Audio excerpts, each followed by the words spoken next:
Hi. I'm in the Bearing book. We've dealt a little bit with their comments on Acts chapter 14 verses 1 to 7 in the last one, but I mentioned there was one more point I wanted to make. In paragraph 2, they bring up the subject of slander. This is what they say. The Jewish opposers arrived from Pisidian Antioch and Iconium with venomous slander. They poison the minds of the people of Lystra. The once worshipful crowd now swirl round Paul and pelt him with stones until he is unconscious.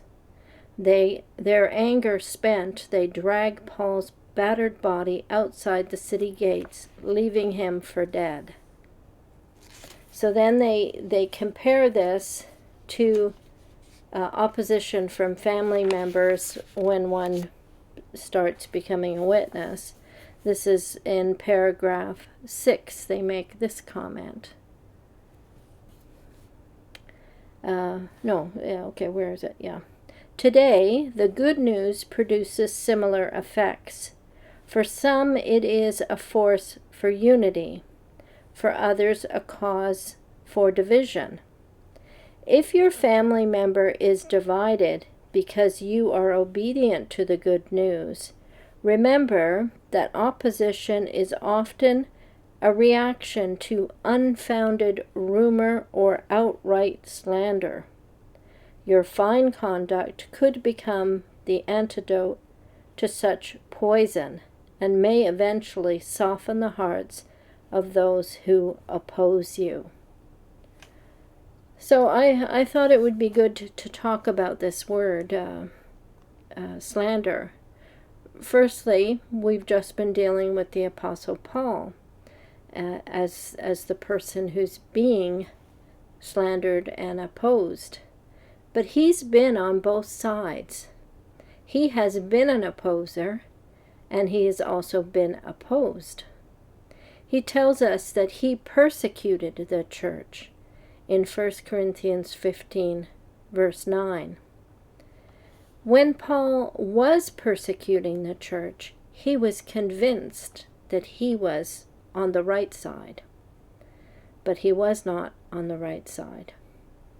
He was wrong about the Christians and about the way. We, too, may have slandered others or been slandered, or in some cases both. And I would have to confess that I've been on both sides myself.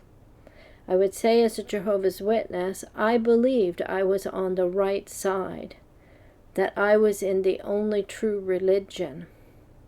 And so I often would have had a slanderous tongue and viewpoint of people outside the organization, or those who leave the organization. We would slander oftentimes because we don't know the details of why they've left or what their reasoning is or what their motives are. But we would speak against them. How serious is slander? What does the word slander mean? The legal definition is false statements about another person or people verbally with the intent to defame the subject of the statement, harming the reputation of those by telling something untrue and damaging about them. I looked up a site called Israel Bible Center, and it has an interesting quote regarding slander in reference to Psalm 15, verse 3. So just so that you know what that verse is about, we'll read it. And I have the silver sword here. So I'll read the first 3 verses of chapter 15 of Psalm.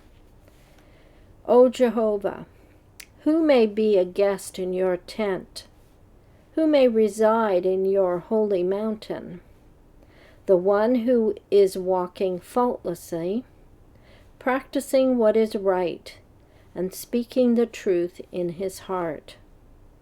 He does not slander with his tongue. He does nothing bad to his neighbor. He does not defame his friends. So this is the comment they make on that passage. The verb for slander in Hebrew shares its root with the noun foot. What do feet have to do with slanderous speech? A clear connection can only be seen in Hebrew. The psalmist begins by describing a person who walks in integrity.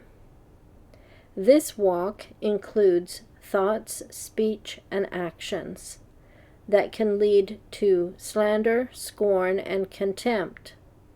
The slanderer literally walks all over someone's reputation with their tongue.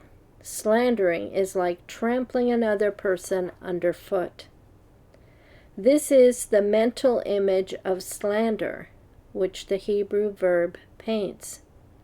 To slander other people is to tread upon their very personhood. Our former minister, Victor Shepherd, used to say that it was like the murder of a person's reputation. In the New World Translation, John 6:70, where Jesus describes the one that will betray him, their translation is, "One of you is a slanderer." And in their footnote, it has, or a devil. It is clearly a very serious offense to slander. Are we careful with our words? Do we make accusations or statements based on assumptions? Do we listen and dialogue, or do we assume we know the motives and the hearts of people? Are we trained to slander? The Watchtower has made categorical, slanderous, poisonous statements about ex-Jehovah's Witnesses and about Christendom. J.W. Org's practice of disfellowshipping and shunning those who choose to leave and forbidding dialogue with them, but feeling free to slander that person and their reputation, encourages gossip and slander. But this training happens in other places, especially, I would say, in modern culture, and technology has really helped to forward that habit of slander. So I would just say all of us have to listen to our reactions and read our comments before we press enter. The Hebrew word devil means slanderer, backbiter, accuser. We do not want to become sons of the devil. We must speak the truth, but in love. I'm going to link 2 videos. The first one is one reason we left Jehovah's Witnesses was that I had to admit that we were guilty of slander and of hating enemies.